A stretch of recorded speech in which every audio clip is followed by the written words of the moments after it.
I'm not Okay, sure. so now we're down to 1.6 million. Then what happens to that money? It goes to the secured creditors, right? If that's the rules, then that is the rule, yes. And the drivers still get nothing. Correct. If there's nothing left in the estate. All right. But it should be under it. See, that's one of my problems with this case, that we could write an opinion giving guidance for future cases. We're talking about iridium and things of that nature. And we could send it back, and we could ask the bankruptcy judge, the district court, to take a look at it under the guidance we give in this opinion. But I think what I hear you saying is, at the end of the day, the result will be the same. It may be, Your Honor. It's difficult for us to try to recreate in some kind of ad hoc way what should be done under the code. We think it's the better advice to let the code do its job, because that puts pressure on appellees, on people in bankruptcy, to face a Chapter 7 trust problem and do something about it, like putting money into the estate or not, and that's up to them. And that is what causes settlements. That's what causes the system to work. If we take it apart, I'm sorry. Yeah, go ahead. This would be one of those ugly results, I think, that the trustee referred to. That one has to apply the code, the priority rule of the code, even though on occasion there may be an ugly result. Correct, because in the larger picture, the fact that parties in bankruptcy face the cliff of Chapter 7 if they don't apply the code creates mischief. And we as plaintiffs, as creditors, cannot chase the mischief. We do not have the funds. We do not have the ability to rethink the code and be a step ahead of everyone else. All right. Thank you, Mr. Raisin. We'll hear. Sorry, just one quick question. Is it correct that you did not want to participate in the settlement, or you were completely barred from? There was no evidence as to what happened, Judge Sirica. But the truth is that we were told that we had to give up our claims against Sun Capital, against everybody, as the price of admission to have our bankruptcy claim be accorded its value to participate. That is not a requirement that someone has to pay to be a creditor in bankruptcy, to give up claims against other people outside of the bankruptcy sphere. We participated to the extent that that was a bulwark type of take it or leave it. Thank you, Mr. Raisin. We'll see you on rebuttal. Ms. Cox?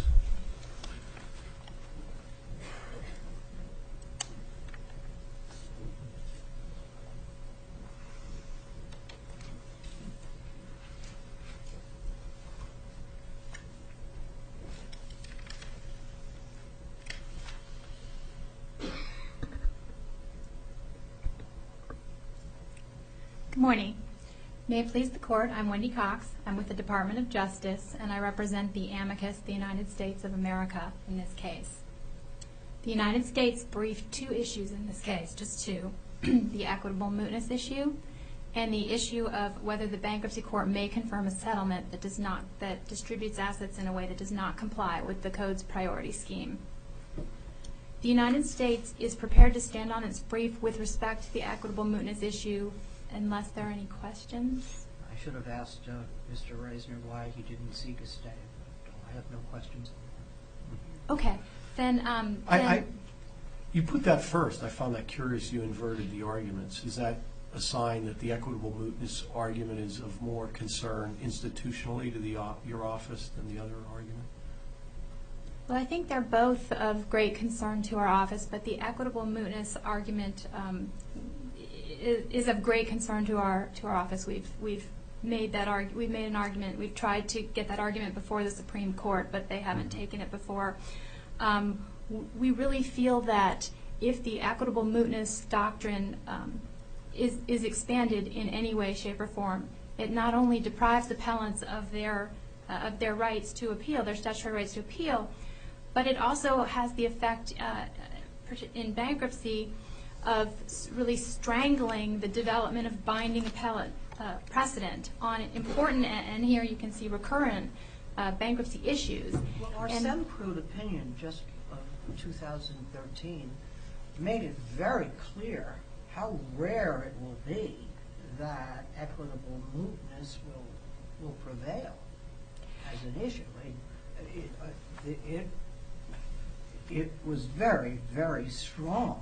Absolutely, we agree, and perhaps that's another reason for putting it first, is that there seemed to be a very clear answer that this court's precedent has made it clear that it only applies To confirm plans. to substantially Okay. consummated confirmed All plans. right, well, let's Okay, focus so- on the so- other so issue. turning to the merits. Let me ask you a question on the merits and maybe guide your argument, but we'll hear whatever you care to tell us.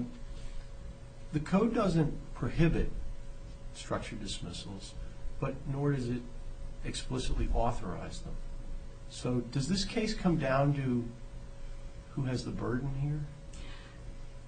Well, okay, I apologize. The government did not take a position on structured dismissals. We had a very tailored. Well, but I'm asking Amicus your brief. position now, which Well, is... I can't. I have to have authority from the Solicitor General to address issues on behalf of the United States. Has to be You've approved. been active all over the country, the U.S. Trustee's Office, in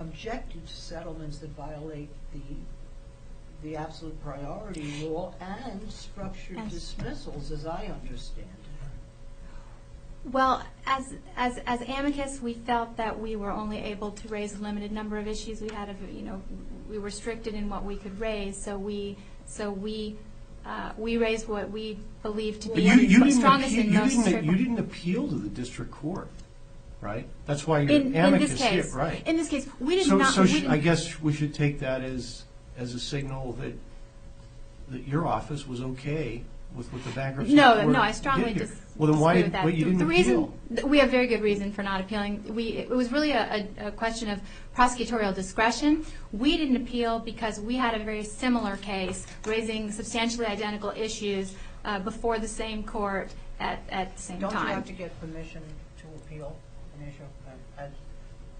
Wouldn't you? Not at the district court level. Not at the district No. court level. No. Okay. So What about to us? yes. But you haven't appealed it to us because you didn't. We also have to get permission from the SG to appear as amicus. Yes. To appear as amicus before your court. So our argument actually is very straightforward based on the text of the code. So as this court permits, the creditors committee was litigating estate claims on behalf of the estate. The claims didn't belong to the creditors committee. They didn't belong to any of the individual creditors. So when it settled those claims, the proceeds of the settlement had to come into the estate. And when they came into the estate, if they were to be distributed, they had to be distributed in accordance with the code's priorities. Now, Where does the code say that? Where does the code say that when parties in a Chapter 11 case reach a settlement, the proceeds of that settlement must be distributed according to Section 507? the code doesn't say that expressly, but it doesn't have to, because Section 507 says that certain claims will have priority. They have priority in payment of when estate assets are distributed. So you're saying And that the $3.7 million had to be assiduously distributed in accordance with Section 507? it became, yes. Okay, then in this bankruptcy, who were the most senior creditors? The most senior creditor. Well, in there In were the prior- secured let's go creditors. through the there were go through secured the 10 creditors, priorities. And then there were priority creditors. So the secureds are the top of the food chain here, correct? But they gave up their right to those. They gave up the right, their encumbrances, their liens on that money in return for the estate giving up its claims against them, for giving them releases. There was a tit for tat. It was consideration to the estate for something that the estate gave up.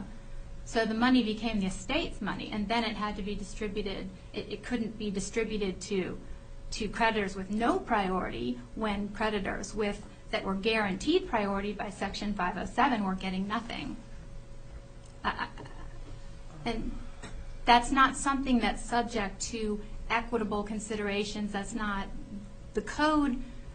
that's clear from the code. Section 103 says that Section 507 that Section 507 applies in Chapter 11, and Section 507 sets out specific priorities for distribution of estate assets. No, the court was not at bankruptcy court was not at liberty to But if apply it's so equities clear, to then it. why would the creditors committee counsel approve this settlement then? I mean, are you saying it was a breach of fiduciary duty to even enter into a settlement of this nature? I think there was sort of an undue focus or a conflation between Section 1129, which sets out a somewhat different absolute priority rule as applies to plans. And they looked at that and they said, if they said, well, 1129 only applies to plans, it doesn't apply to What do you want settlement. us to do? I mean, you're not appealing here because you can't. You're an amicus. What do you want? What do you, the U.S. trustee of the United States Department of Justice, want us to do? We would like you to reverse the order approving a settlement that violates express code provisions and send a signal to parties that they can't basically administer and distribute assets and do everything through a settlement and then say, well, these code protections don't apply because it's a settlement. All right, and but then not a what plan. happens as a practical matter here in this case? Well, I don't think we know for certain. I think that the case would be remanded back to the bankruptcy court, and then the parties would. Then it goes to a 7. It might go to a 7. Why would you say it might? Dismissed. What did the bankruptcy judge find about that? The bankruptcy judge found that that the case would not likely go to 7. It wouldn't be feasible in a 7. So, Well, but nobody would take The it. bankruptcy court found, as a matter of fact, there's no confirmable plan. It's going to a 7.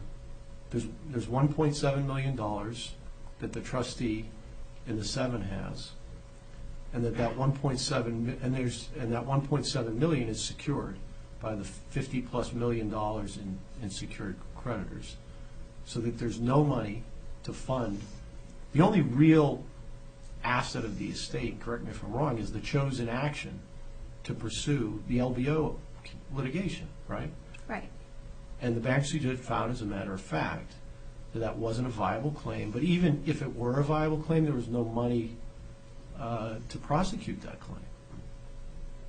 So what happens? Well, Are you suggesting that any of those findings by the bankruptcy judge are clearly erroneous? no, but I don't think that equities matter where the statute is clear. They're not equities. These are facts. These are factual Well, they're findings. Are they clearly erroneous fact findings, or? We're not arguing that the factual findings are clearly erroneous. What we're arguing is that where the code clearly prohibits what was done in the settlement, there's the only way to deviate is if the code itself expressly provides some authorization. So we're back to a deviate. black letter rule of law, a very straightforward holding that says structured dismissals are not allowed unless they adhere in an exacting way to the priorities listed in Section 507. Well, I would say perhaps not structured dismissals per se, because, as I said, we didn't quite go that far in our brief, but distributions of estate assets can't be allowed in settlements unless they comply. So there can with never the be a priority. there can never be a settlement then that doesn't adhere strictly to the 507 priorities. Correct. Okay. Thank you, Ms. Cox. Mr. Landau? Thank you, Your Honor. May it please the Court. I'm Chris Landau, and I'm here this morning on behalf of the appellees. I'd like to start with the point that Judge Sirica made, or asked, the question that Judge Sirica asked to my opposing counsel. What on earth was the bankruptcy court supposed to do given these conceitedly unusual circumstances? And then pick up on the point that Judge Hardiman just made, which is there's 3 points here that are really undisputed that you take as a given. They're factual findings that are not seriously contested. First, there was no confirmable plan in Chapter 11. Second, conversion to a 7 was not a feasible option because that was a long-shot claim, and no lawyer would have taken it on contingency. So what would have happened upon conversion to a 7 was a short order distribution of all the money to the secured creditors, Sun and CID, and the warrant claimants would have wound up with nothing in that alternative scenario. The court had a hearing on it. Why not go through that process? Well, Your Honor, again, as the court decided, the court had a hearing on this. And if there were some potential merit in that process, the court then, that was the subject of the hearing, Your Honor. And the court decided, I think quite reasonably on this record, that, he actually had a comment that, what would the trustee do if I dumped this case on him or her with no lawyer, no money to fund the litigation, and just said, here, you All right, but deal just with because this. it might make no economic sense doesn't mean it's not required under the law. Well, that's correct, Your Honor. And so And you've got this dicta from the Supreme Court that's supportive of their position, isn't it? I disagree with that, Your Honor. I mean, it seems to me, going back to the TMT trailer ferry case in the 60s, it is quite clear that the code does not speak to settlements. The code doesn't say, in settlements, this and that will happen. That was the issue in TMT trailers in the late 60s. How do you deal, what is the criteria for evaluating a settlement under the bankruptcy code? And the code doesn't speak to this, so the Supreme Court said you have to look at kind of equitable factors. That's what this circuit has called the Martin factors, those equitable factors. Now, under the government's view that the code specifically speaks to that, the Martin factors go out the window because there is no Martin equitable balancing. There is no looking at the claim that was given up. You just got to apply the code in a mechanical fashion. Well, let me ask you a very basic question. Why was this case filed under Chapter 11 in the first place? Chapter 11, as you well know, is entitled Reorganization. But in May, 2008, when it was filed, Jevic was already well into winding down. They'd already terminated 1,800 truck drivers. Why? It was well on its way to liquidation before it even filed in May 2008. Yes, Your Honor. I asked that exact same question when I got into the case, and the answer. Question. Well, it's a very good question. Thank you. And the answer, Your Honor, is that was given to me by my bankruptcy colleagues who do this day in and day out, is that you want to preserve, you want to maximize the value to the estate under the code, and that they have found that doing a Chapter 11 maximizes value as opposed to going the 7 liquidation route. And liquidation is a viable option under Chapter 11. You can have a plan of liquidation under Section 1123, and it's actually, apparently, this somewhat came as a surprise to me given the title of the chapter that you just read, Your Honor. There is, Chapter 11, plans of organization, apparently are not that uncommon. And I did some looking online, and I found that courts, the Second Circuit just recently dealt with equitable mootness in the context of a Chapter 11 plan of liquidation. So that's I think that's the answer that was given to me, that this was foreseen as the better route. When the parties appeared in November 12th before the bankruptcy court to approve the settlement, at that point, there was no prospect of a convertible plan? Correct. And there's a factual finding on that. I don't believe that that's disputed here today before you. I understand that. I just don't know why, when it became clear at the very outset, in my view, that this was not really a reorganization, that Chapter 7 wasn't filed. As soon as it became clear that the plan could not be confirmed. Your Honor, again, I'm giving you the pragmatic answer that I was given about maximizing value. And again, that specific issue about filing under Chapter 11 in the first instance has never been raised as a point of error in these proceedings. Now, as these proceedings arrive here, we take the case as it comes, which is it was a Chapter 11 case. And so, again, the alternatives were a Chapter 11 plan. Everybody agrees that's off the table. Chapter 7 conversion. And I think...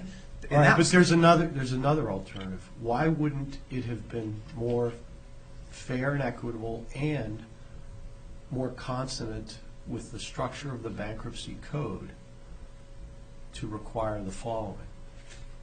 Take the $3.7 million and distribute it to the tax creditors, to the 1,029 trade creditors, low priority creditors, and to the drivers.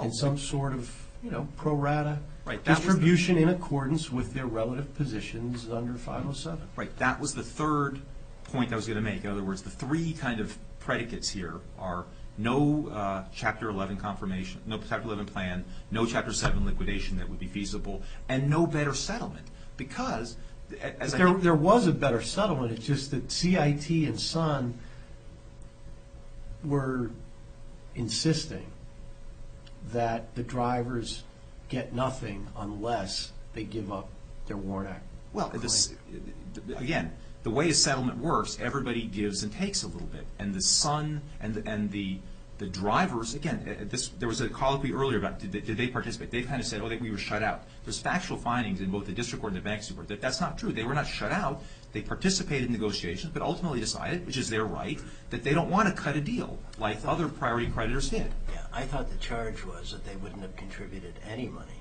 unless the Warren people were shut out. No. That's not the charge. The charge, Your Honor, was they would not have agreed to a settlement that funded the Warren plaintiffs if the Warren plaintiffs were going to continue to litigate against Sun. All right, and the Warren action's over, you won. Well, no, but So why don't we remand it for some sort of reformation of the settlement Well, let me say, at the time- that now puts some money in the drivers' pockets in accordance with their priority? Well, Your Honor, again, you are reviewing a settlement that was entered into before we won that. That was decided subsequently, and that appeal is pending before this court right now. It was just recently filed, and we just got a briefing schedule, I think, last week. So that appeal is not over yet. But again, what you are reviewing is whether the bankruptcy judge abused his discretion in approving the settlement under the facts as he knew them at the The facts time. were, the main fact to him was these are dire circumstances. Exactly. Well, yes, but question, couldn't it be argued that CIT and Sun created the very circumstances that led the bankruptcy judge to that conclusion because they sold all the property? They sold everything.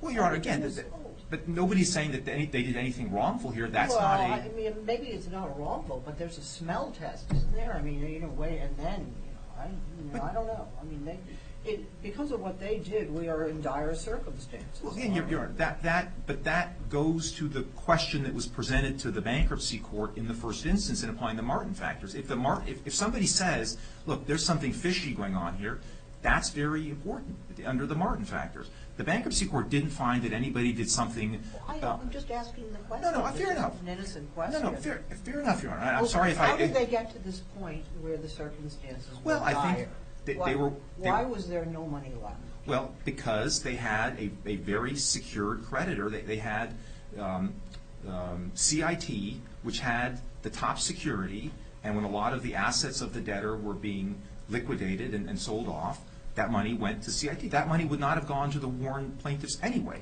Again, that's just the way the system works, that the people with the most security are the first in line. And let me make one point absolutely clear. We have no quarrel with the general approach of the Iridium case. It seems to me the Iridium case in the Second Circuit is actually fully consistent with what happened here. That was followed here? I believe it was followed, yes, Your Honor, because well, Your Honor, I mean, the Iridium court says in all but exceptional circumstances that you have to follow, you have to give weight in the Martin factor analysis. And we may not go quite as far as Iridium saying it's usually it's very heavyweight, but we don't disagree with the general notion. It said the most important factor, and in most cases a dispositive factor, is noncompliance with the absolute priority scheme.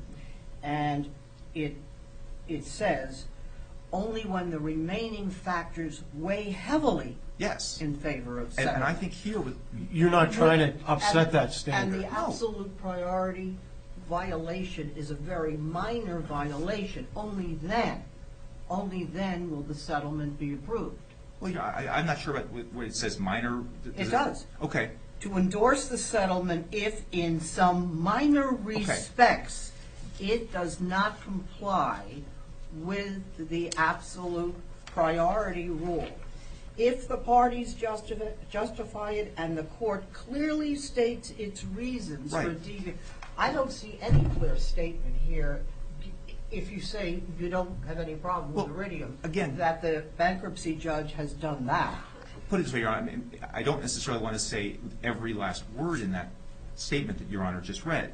I said, the point I was trying to make is the more general point that the government here and the other side, to an extent, is making a perfectly valid raising a perfectly valid concern that you don't want a system, you don't want to create the possibility for abuse when you have a settlement that in a way rejiggers things, that you then move on to a plan, and in a sense the settlement has monkeyed with the priority factors that would then have to be followed in the plan. I think what is critical in this case is that this was not a settlement that was a precursor to a plan, because there's a finding here that no confirmable plan was possible. That might be significant, but isn't it even more significant that the bankruptcy court found that the drivers weren't going to receive anything anyway? Yes. All right, so then what I hear you saying is you don't challenge the Second Circuit standard that priorities are the most important consideration, often dispositive, and only in exceptional cases should this be allowed. You're saying here we are with the exceptional case, correct, and the bankruptcy judge so found. Correct. All right, but the question then becomes, what's the rule? You know, how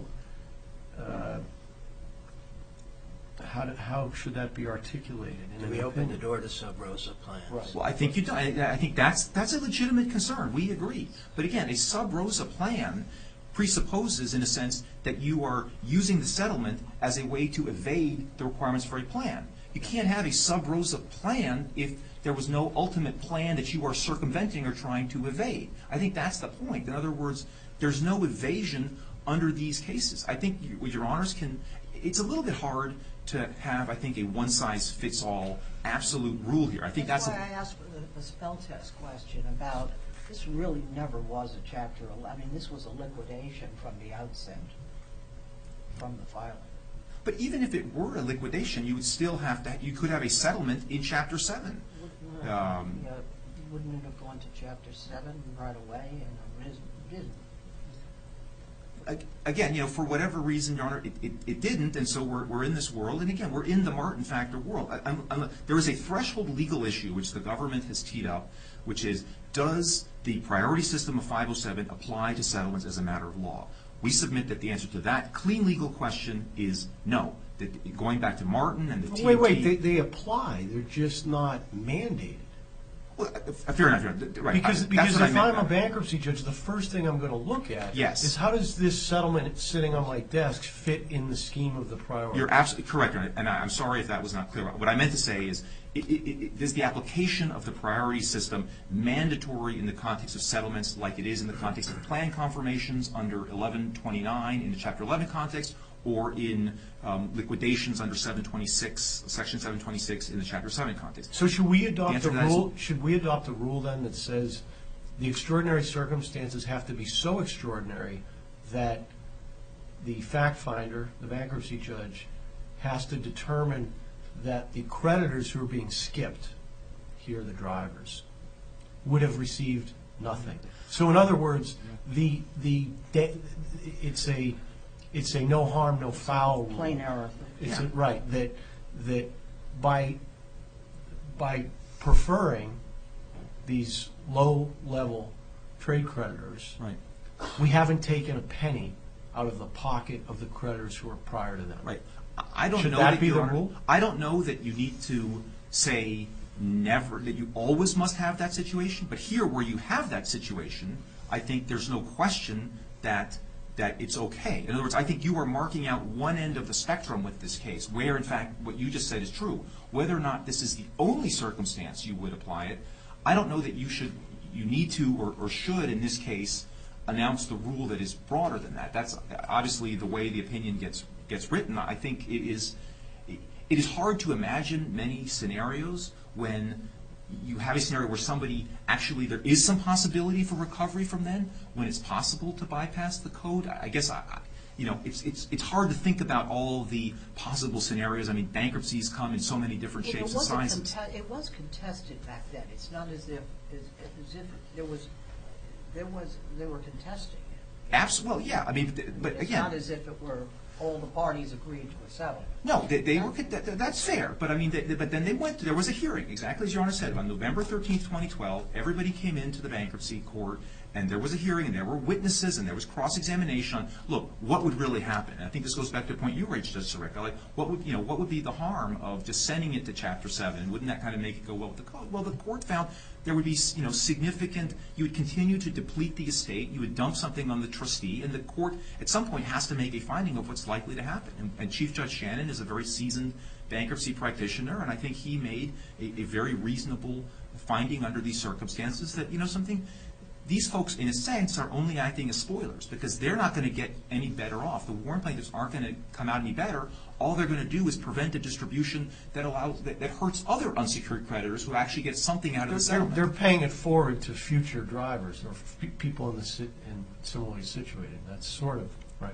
I mean, it still might be an important principle of law to establish, even if the drivers don't get it. Right, but again, I think, it seems to me, the important legal question here is really the one that the government presents, and I think they are just wrong as a matter of law to say that the code operates the same with respect to settlements, that the 507 factors by their terms, the Section 507 priorities, by their term, apply rigidly to settlements, and a settlement must apply those factors. That's inconsistent with the law going back to the TMT case in the Supreme Court. Once you're out of there, then you're in Martin factor. Well, but wait a minute. Because in TMT, I'm going to quote what the Supreme Court said there.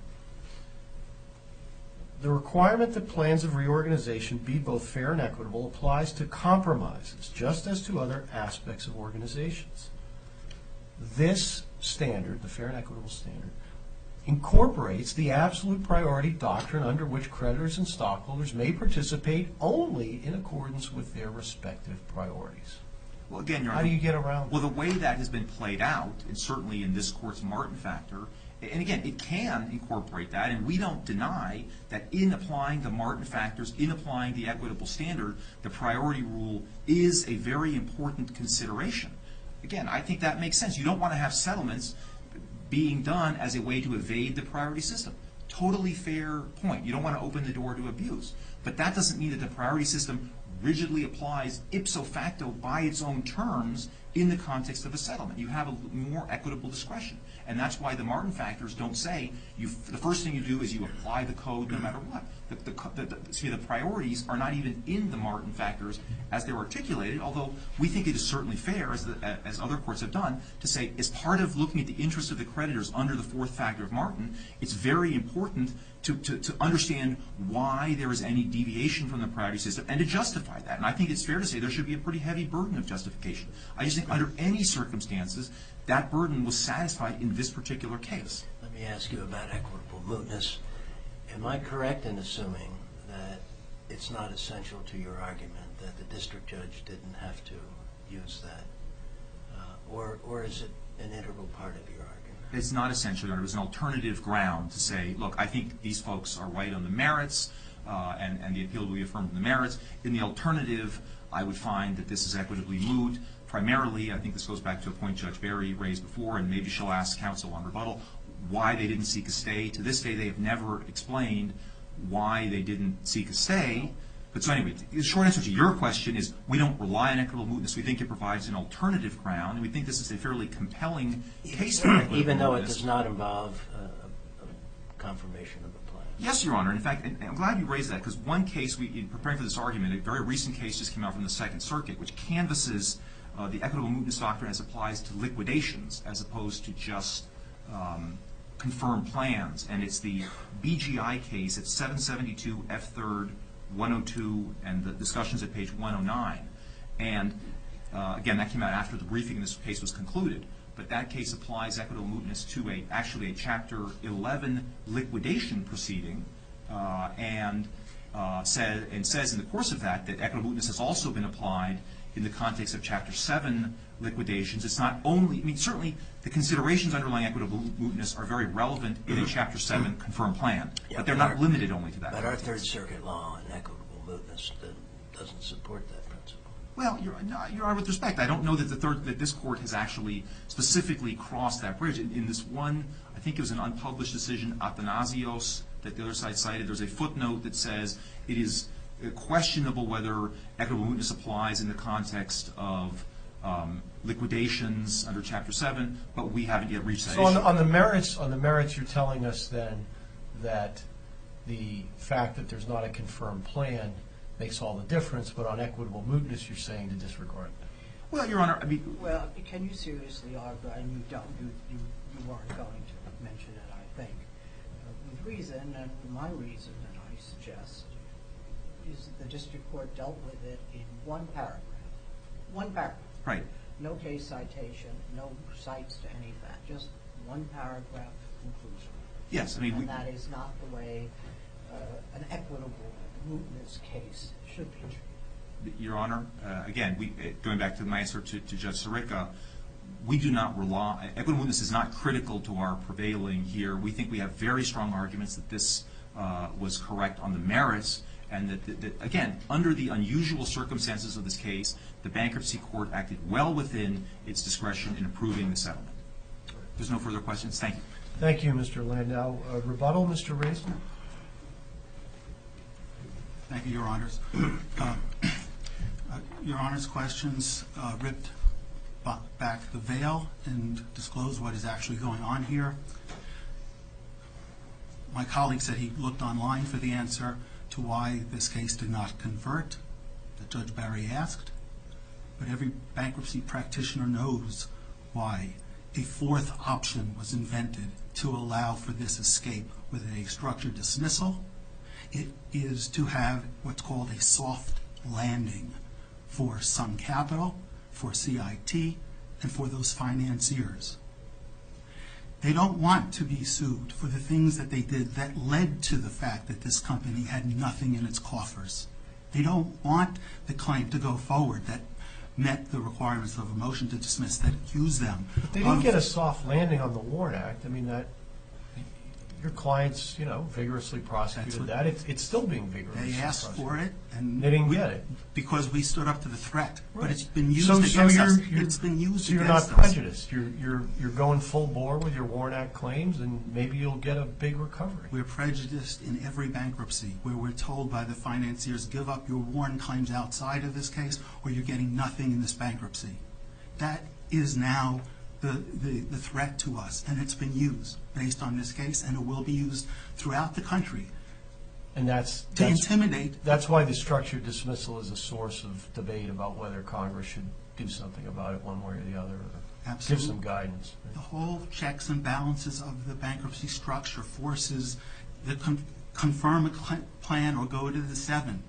That's where you're going to get your hard landing. To create a soft landing induces private equity and financiers to do whatever they want with the company, knowing that as long as they deplete all the coffers and go into a bankruptcy, then the judge will say, well, I guess the structured dismissal for the tip that you leave the creditors committee is a good idea. All right, but let me give you a counterfactual. What if the bankruptcy judge had found that the LBO case had some real merit to it? And I assume for that case to have had merit, that would mean that Sun and or CIT did some things wrong in conjunction with the LBO and the financing of the business, right? He made the finding that a motion to dismiss was brought, hard fought, and found that this met the standards for such claims. They were viable claims. So the only ruling is that it was a viable claim, Your Honor. But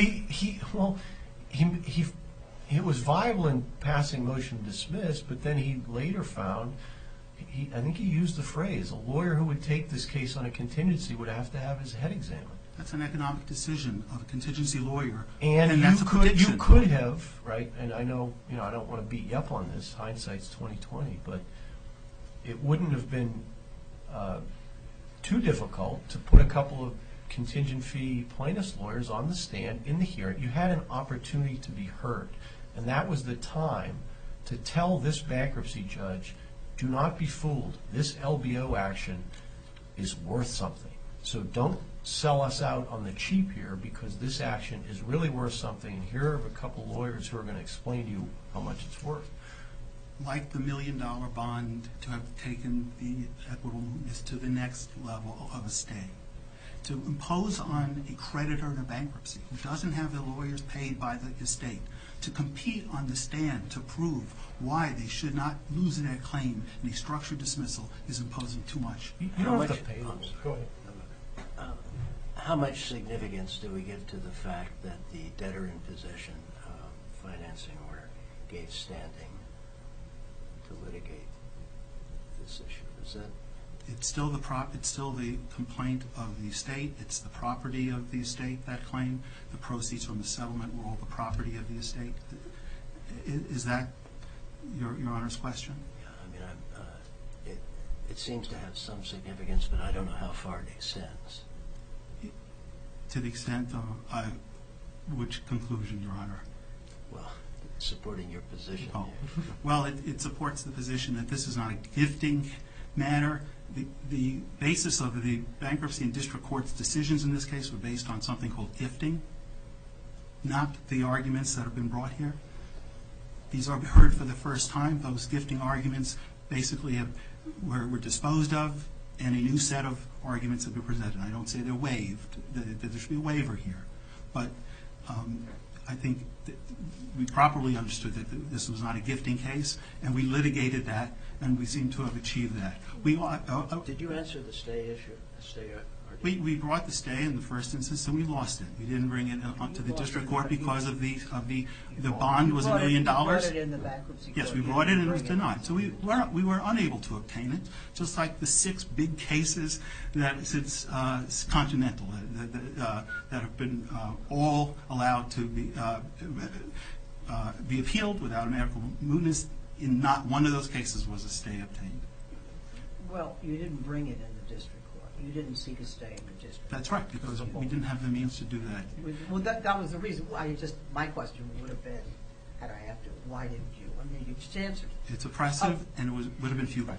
What do you want us to do? I've heard a lot of argument, and you've been wonderful, and I'm sorry if I've made people a hard time, but just at the end of all of this, what is the relief you're seeking here? Your Honors, we are simple folks. This case should go to a Chapter 7 trustee. We can't undo the fact that there isn't a nice landing for anyone there. That was all ordained by the secured creditors in this case. So this is not the case for us to be able to figure out how closely should a settlement, should a structured dismissal hug the shoreline of the bankruptcy code for it to be valid. We just know that it is too oppressive and expensive and impossible for us to design such a system safely, because once you have a rule, the professionals will find a way to engineer around it. So it's better to have the rules as they were written by Congress, how they've been applied and have been effective in forcing parties to do everything possible to avoid a Chapter 7. And if they go into a Chapter 7, the trustee will take over. That puts the pressure on the parties to do the right things, accomplish the goals that Congress set forward, makes this code work, makes for a stable set of rules that people can count on and negotiate against in bankruptcy. Otherwise, we have opened a Pandora's box of chaos, and we know who's going to win in that battle.